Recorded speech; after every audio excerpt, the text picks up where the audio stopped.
I don't really care what someone's personality is. I want to know if they're going to do something. So Kolbe shows how your brain takes action. So I'm activator one and strength finder. So that segues into the other couple that I like are Gallup, Gallup, or Clifton strength finders. Almost everyone I talk to, top five, they're either top five in ideation and or futuristic. I'm guessing you're top five in at least one of those, if not both.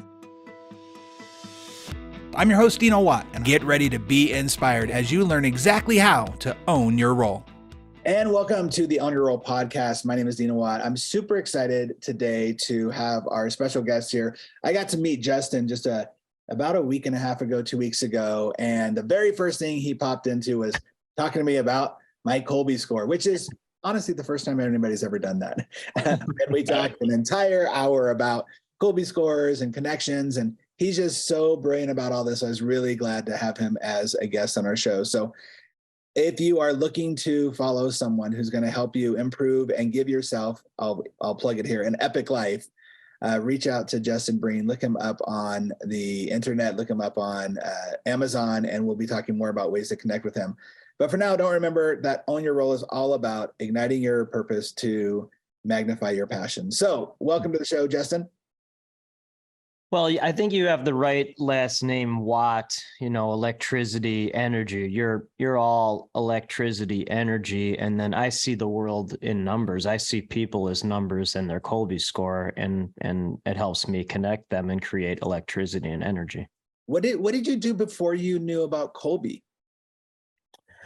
How did you segment? It's a tremendous question.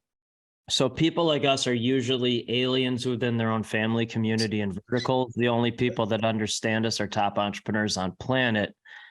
And so I was always this person. And then most people looked at me like I was an alien because I am. When I was an entrepreneur who happened to be a journalist, which I did not know until starting first company 6 years ago with zero business background. But when I was an entrepreneur who happened to be a journalist, I would actively seek out people who understood what I was talking about and then writing about them. I did not know their Kolbes because I didn't know Kolbe existed, but most of those folks were like you, or they were very high, quick start, little to no follow through. They were just pure visionaries. I just didn't have a number to associate them with. And so what was the moment? Do you remember when you found Kolbe and Yes, I had your aha of like, this is what I need? Well, there are multiple ahas with that. And just as background for those who don't know, because most people don't know what it is. It's not the cheese. It's Kolbe, A index. It takes 20 minutes. I'm not affiliated with Kolbe at all. I just think it's the ultimate simplification for understanding who a visionary is. So it's 4 numbers. The only one I really care about is quick start. 10 is the highest. Almost everyone I talk to is at least a 7 like me. Most are 8, 9, or 10s. And then most of them have little to no follow through. So you're a 3, 3, 9, 3. That's most people I talk to are in that range. And then I'm 8, 6, 7, 1, which is a unicorn score. I've never met another one. I don't think I ever will. So that's high quick start, high follow through, and high fact finder, which really doesn't exist except here I am. And then the 1 is an implementer, which in this case means using their hands or building anything. I don't know how to hold a pencil. Yeah, like don't ask me to hold a pencil or put a bike helmet on or tie shoes. It goes horribly. A puzzle, horribly wrong. But I can see things in space. That's why I look around during interviews. I could just hear it or see it. But so the first aha moment with Kolbe was when I found out about it. And one of my mentors, his name is Gary Klaben, he's an 8 quick start visionary. I met him after 2 years of being an entrepreneur. I was in a, lower level networking group, and no one there understood what I was talking about. But I had lunch with one of those folks, and he's like, well, I don't understand what you're talking about, but the owner of my company does. So I'm like, can you introduce him to me? So that person was Gary Klaben. And he's like, oh, take the Kolbe. I'm like, oh, okay. I don't know what it is, but I just do it. And then he saw my score and he was like, he was genuinely confused because it doesn't really exist. And so that was 2019. And then because I'm a high fact finder, and then I see the patterns and things since then, I've just found that almost every visionary is a high quick start, low follow through. And I've seen the same pattern over and over and over and over and over and over. And in 6 years as an entrepreneur, with zero business background, now run 2 global companies that only partner with visionaries. So not business owners, not humans, none of that. We've partnered with 2 folks in 6+ years that are less than the 7 quick start that I know of. So I mean, that's a multiple aha. Well, yeah, because they overthink everything and don't take action. So it's a pointless conversation. And they're not a visionary either. So just simplifies everything for me. Which is interesting because one of the very first steps that I talk about always when it comes to owning your role, when it comes to being a great business owner, is you got to have a vision. Like, who wants to follow anybody without vision? Bad idea. It's just isn't making sense at all. Before we get into that, I do want to go back and let's talk about where you did come from as an alien. You came from this world of writing, and were you a editor? What did you do? Give us your background. Where did you get started in this whole space? Yeah. So thank you for that question. I was this person before I was born. From a tactical standpoint, I've done every journalism job that you could ever imagine: editor, sports reporter, assistant managing editor, photo editor, executive editor, senior editor who wrote features on people connecting and changing the world. I mean, you do obits? I have done. Well, so I wrote a lot about people who had died and then the family members who had lived on from them. So not technically obits, but yes. And so I was this person before I was born. So what does that mean? My dad was, when I was born, my dad was 61, and my mom was 27. And I was just born. I mean, I was born with a story. So my dad was born in 1916. He'd be 107 now. He was a World War II hero, shot down multiple times in combat, many times without a parachute, and just got back into a plane. So that's my litmus test for a visionary. Visionaries can do that. Non-visionaries cannot. They can't do that. That's why they're not. So your dad was very much a visionary.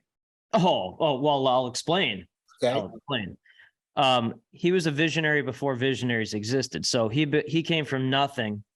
I obviously never got his Kolbe score. He died when I was 13, but he became attorney in Nazi war crime Nuremberg trials, president of insurance company, came from nothing. And then chapter 1 of Epic Life is the cream rises to the top. So every day when he was alive, until I was 13, he would say the cream rises to the top. So we partner with the cream that rises to the top, which is a visionary or someone who will do whatever it takes to rise to the top. Also a vision.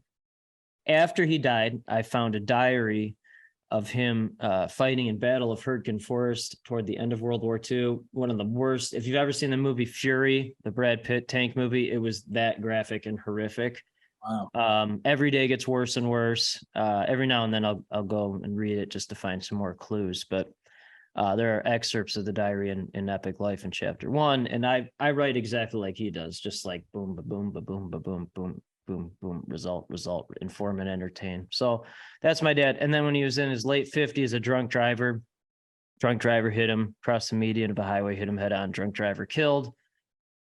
My dad broke every bone and body, survived. He woke up, thought he was dead. He woke up, and then my mom was standing over him. He thought he was dead and she was an angel, but it was my mom. So she was 27 when I was born. She's still alive. And then my mom has more hustle and drive than anyone I've ever met in my entire life. So, and all I do is talk to the people that have the most hustle and most drive. So how did that impact you in that? Like, you're 13, you were just in that place of plane shot down without a parachute, you get back into the plane.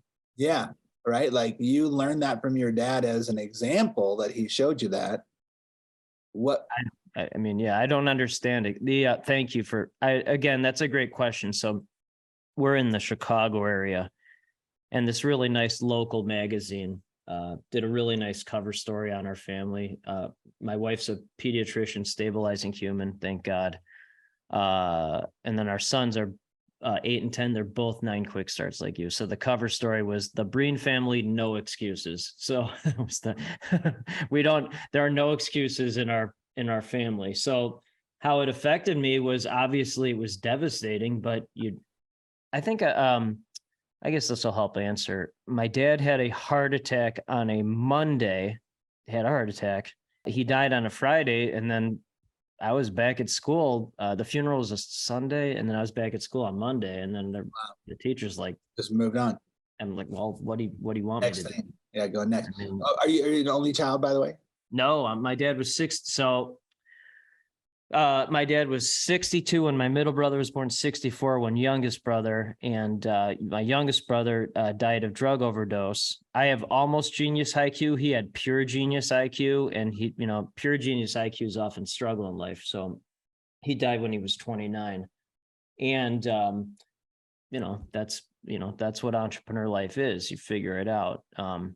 So I'm actually glad my IQ isn't too much higher than it is, because I talk to a lot of pure geniuses, and they're so smart that they have no human understanding at all.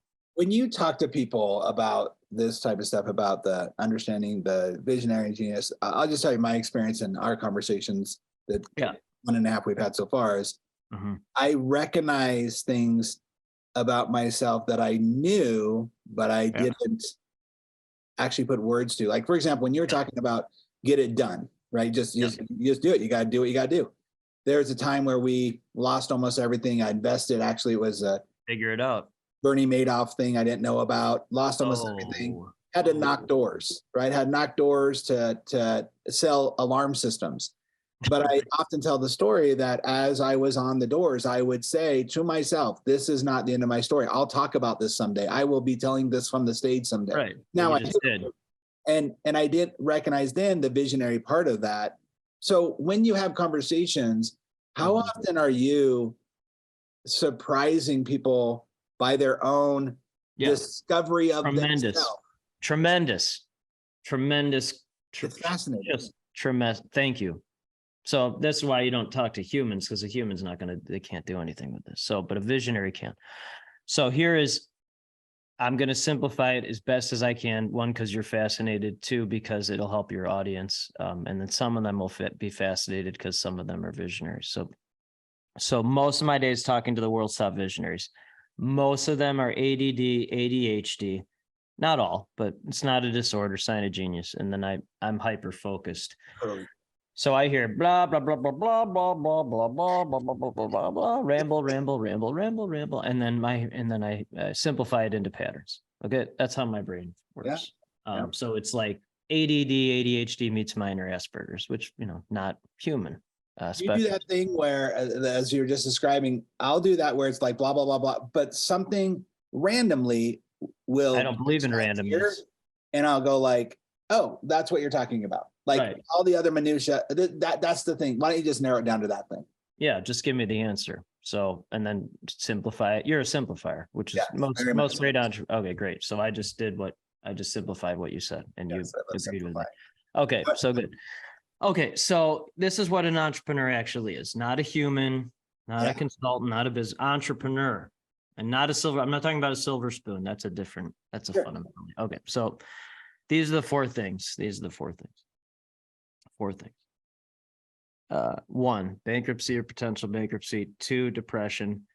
3, highest level of anxiety you can imagine. 4, likely and/or possible traumatic experiences as a child, young adult. So humans, business owners, consultants, 99.9% of world, those are excuses. They get shot down, don't get back into a plane. And then for visionary, whatever, knock on doors, figure it out. You said this on the last call that we were talking about, and I told my wife about this, and I remember telling you the 3 out of the 4 for me. Right. Me too.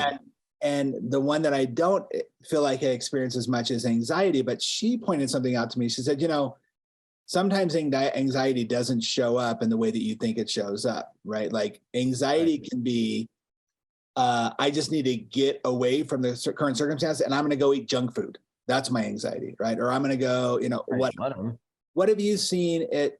how have you seen this show up in different people when it comes to the depression and anxiety most specifically? Oh, okay. Yeah, good. I mean, so entrepreneurs, that's the fuel. That's what they need that's the motivation. I mean, it's essential. It's essential to go through.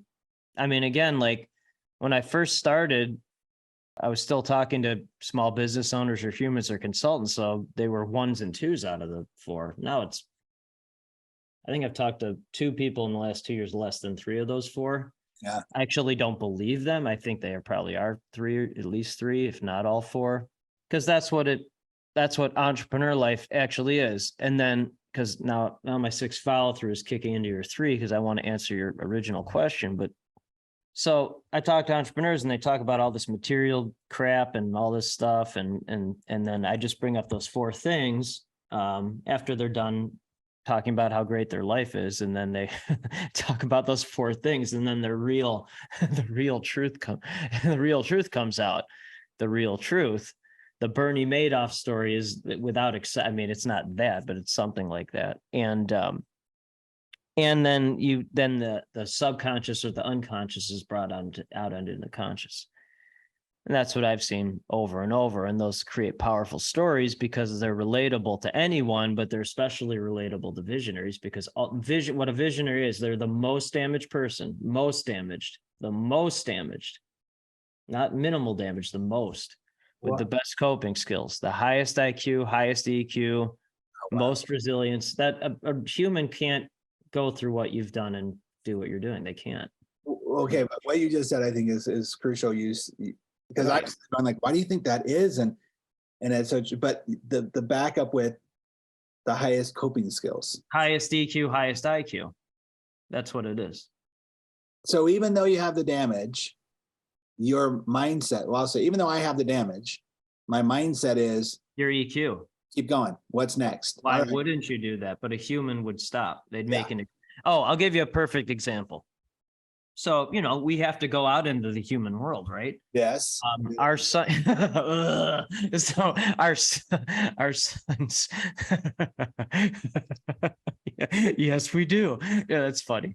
So our sons are really good athletes. They're really exceptionally good athletes. And then our oldest 10-year-old, he's on a travel baseball team. And he's a good player. He's a really good player. And so everyone else on that, the coaches and the parents, they're the kids, they're humans, which is fine. And then so this is their 10-year-old baseball, travel team. And so a bad call goes their way, and the humans blame the umpire. They yell at the umpire. My son's like, "Oh, the umpire made a terrible call." I go, "I don't care. Right. Don't you never blame the umpire." So I go to him loudly. I go, "Weak people blame umpires. Strong people take accountability for their own action and don't let the umpire get in their way." So that's the difference between a visionary and a human. And I then see the humans, whether they're the coaches or the parents or the kids, they're complaining about the umpire or yelling at the umpire. And keep in mind, most of the time the umpire is a teenager, maybe a young adult in this, so you're literally yelling at but that's what a human does. They don't accept responsibility, regardless of what happens. They don't have any accountability. I told you this on our call about how I used to think about writing a book when I was a high schooler. I had a friend who had ulcers. And I remember she'd come be like, "Oh, I have ulcers." I'm like, "We're freaking in high school. What do you got ulcers?" Right? And so the idea for this book was build a bridge and get over it.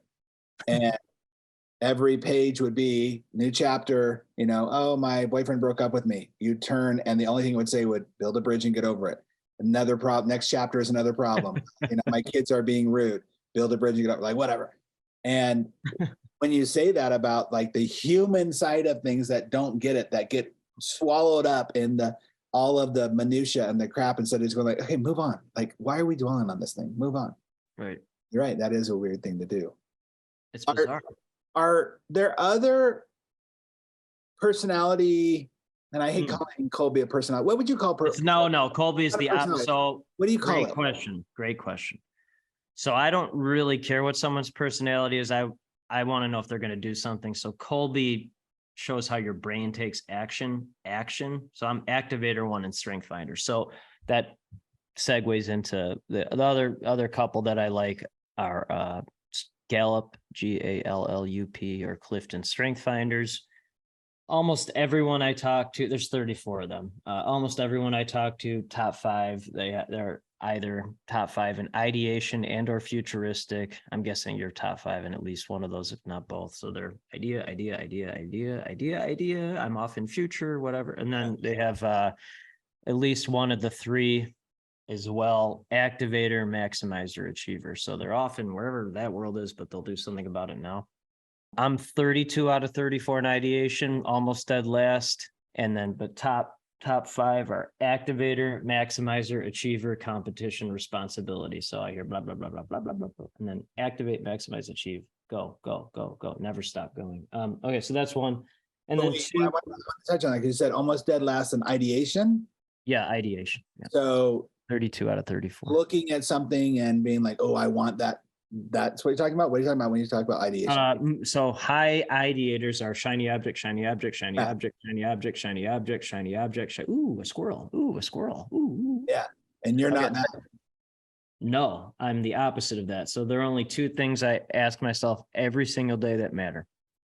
Only 2, because all this other stuff is just business owner stuff that visionaries get confused with because they're trying to be business owners and they're not. They're visionaries. And then they start complaining about team members because they are talking about humans, which they should never be talking to anyway. Okay, so that's there are only 2. 1, did I have a good experience that day with my family? Every day the answer to that is yes. And then 2, did network grow on a global level? This is an example of that, or one-on-one meetings, or being in groups like Strategic Coach or Abundance 360, which I was just in right before this call. So every day the answer to that is yes. I found all this business owner stuff just takes care of itself. Yeah. Who do you think, because I want to get to some more of the activating side of things, but yeah, when you look in the world and you deal with the world and the different types of entrepreneurs, whether they are, so I used to have my podcast before this was called a propreneur, where I would take professional entrepreneurs, right? People who, doctors, attorneys, chiropractors, who become professionals, but then end up owning a business, not necessarily because they wanted to be entrepreneurs, but then realize, oh man, I'm an entrepreneur. Nobody taught me how to be an entrepreneur. Those are business owners. So how do you, that's what really my question comes down to. When you're in the world, how do you see different people as business owners versus entrepreneurs? Yep. So again,